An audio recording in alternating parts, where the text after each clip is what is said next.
खुलुमबाय बड'लेण्ड पाब्लिक रादाब नायगिरि नोंथांमोनखौ बरायबाय। तामुलपुर जिल्ला बर' थुनलाइ आफादा बर' बिजोंजों फरायना सेथि थाखोआव उथ्रिसारनो हानाय फरायसा फरायसुलिफोरखौ मोनसे हाबाफारिनि गेजेरजों फरायो। तामुलपुर जौसिन फरायसालि नमायाव बे बरायनाय हाबाफारिखौ लानाय जादोंमोन। बे हाबाफारियाव गाहाय आलासि महरै नुजाथियो बर' थुनलाइ आफादनि गाहाय नेहाथारि नीलकान्त गयारिया। लोगोसे बिटिसिनि गाहाय मावफुं सोद्रोमा प्रमद बर'आबो नुजाथिदोंमोन। बे हाबाफारियावनो जायगानि एमएलए जलेन दैमारियाबो बाहागो लायो। तामुलपुर जिल्ला बर' थुनलाइ आफादा बानजायनाय बरायनाय हाबाफारियाव तामुलपुर कलेजनि गोरायुं डॉ जगेन बर', जायगानि फोरोंगिरि गियानि गुणी सुबुंफोरजों लोगोसे तामुलपुर जिल्ला बर' थुनलाइ आफादनि आफादगिरि नेहाथारि आरो बिबानगिरिफ्राबो नुजाथिनानै हाबाफारिफोरखौ जाफुंसार होयो। बिटिसिनि गाहाय मावफुं सोद्रोमा प्रमद बर'आ खौरांगिरिफोरनि सिगाङाव फोरमायनाय बायदिब्ला गाबोन 12 जुन खालाराव जर'खा 6 शेड्युल टेट 2023 नि फिथाइखौ फोसावनायनि बाथ्रा होननानै गावनि बिबुंथियाव मख'यो।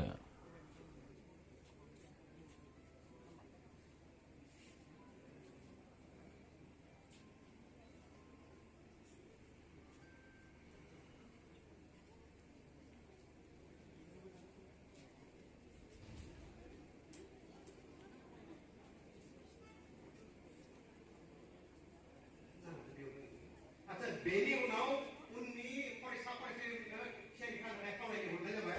जानाय नङा। दा बे खस्थ' खालामनायनि जि हार्डवर्क खालामनायनि जि लामा बेखौ जोङो सायख'नानै लानो रोंनांगोन। हार्डवर्क खालामनाया जुदि बोथोर नांबाजों नांगौ जायगायाव खालामनाय जायोब्ला बिनि फिथाइखौ मोनो आरो हार्डवर्क खालामनायखौ जुदि नांगौ जायगायाव खालामनाय जायाब्ला अब्ला बिनि फिथाइखौ मोना। दा आङो संगठनाव हाबा मावनाय हिसाबै आफादाव बुंनो नागिरदों। आंनि आफादाव आं जेराव खामानि मावदोंमोन बेवहाय आंल' हारसिं नङा, जायनिखि खस्थ' खालामदों एबा हाबा मावदों। आंजों लोगोसे माखासे मानसि दंबावो जायफोरा आंजों एखे समान हाबा मावदों एबा एखनबा बिसोर आंनिख्रुइसो बांसिन खस्थ' खालामदों। नाथाय रायजो राजाफोरनि सिगाङाव आंसो लिडार, बिसोरो लिडार जानो नांसिगौ। सोरबाया जाय आंजों एखे बेरायग्रा। मानो आंनि नुनाय सिगाङाव फैगोन, आंनि बे खस्थ' खालामनाय एखे गारियावनो गाखोनाय सानफ्रोमबो सान्दुं अखा बेरायनाय बे सासे मानसि मानो फैयाखिसै? दा बेखौ बिनिखायनो फैयाखै जे बियो बे खामानिखौ मावनायाव जेरैबायदि फकास खालामनांगौमोन, फकास जानांगौमोन। आं जे बे खामानिखौ मावगोन, आं जे बेखौ दिग लागोन, आं जे सिगाङाव थागोन, बेखौ बे खालामाखै, बे उनथिं थांगोन।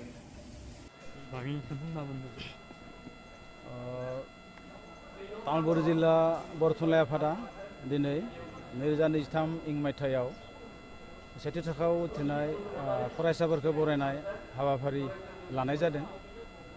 दा बे हाबाफारियाव जोङो फरायसाफोरा जोङो तामुलपुर जिल्लानि सिङाव 60 जौखोन्दोनिफ्राय 93 जौखोन्दोसिम जों मोननो हादों।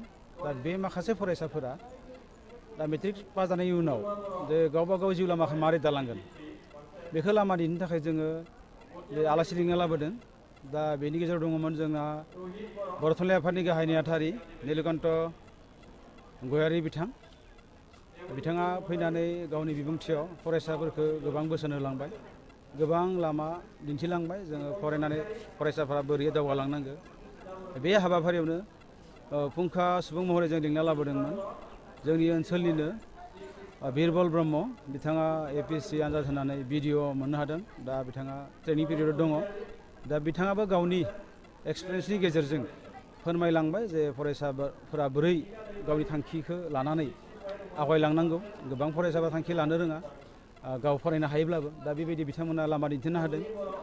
आरो बे एखे हाबाफारियावनो जों जोबोर गोजोनथाव बाथ्रा बुंनांगोन जे BTRनि गाहाय मावफुं सोद्रोमा बिथाङाबो नुजाथिनो हादोंमोन।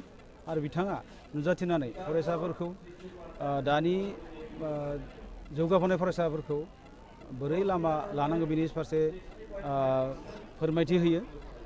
आरो बिथाङा गाव बिटिआरनि गाहाय मावफुं सोद्रोमा जानायनि उनाव बिटिआर ओनसोलनि फरायसाफोरखौ गोजौ थाखोआव लांनो थाखाय बोरै हाबाफारि लादों जेरैबायदि निट बा JEE फ्रि कचिं बेनिफ्राय UPSC बा APSCनि फ्रि कचिंनि बिथांमोना हाबाफारि लादों बेनि सोमोन्दै गुवारै फोरमायना होदों दा बेफोर गासैखौबो गुवारै जोङो बिजिरनायबा जोङो सान्दों दिनैनि हाबाफारिया थारैनो फरायसाफोरनि मोजां मुलाम्फा जागोन आरो बे हाबाफारियाव जोंनि फरायसानि बिगोमा बिथांमोनाबो नुजाथिदोंमोन आरो नुजाथिना बिथांमोना मोजां खोनासंदों आरो बिथांमोनाबो गावबा गावनि फरायसाफोरखौ जे माबोरै फरायहोनांगौ बेनि बागै निस्सय मिथिगोब्लाबो आरो दिनै बांसिन मिथिबावबाय आरो बे लेखायै फरायसाफोरा मोजां मुलाम्फा जागोन आरो मोजां दावगालांनो हागोन होननानै आं मिजिंथिदों गोजोन्थों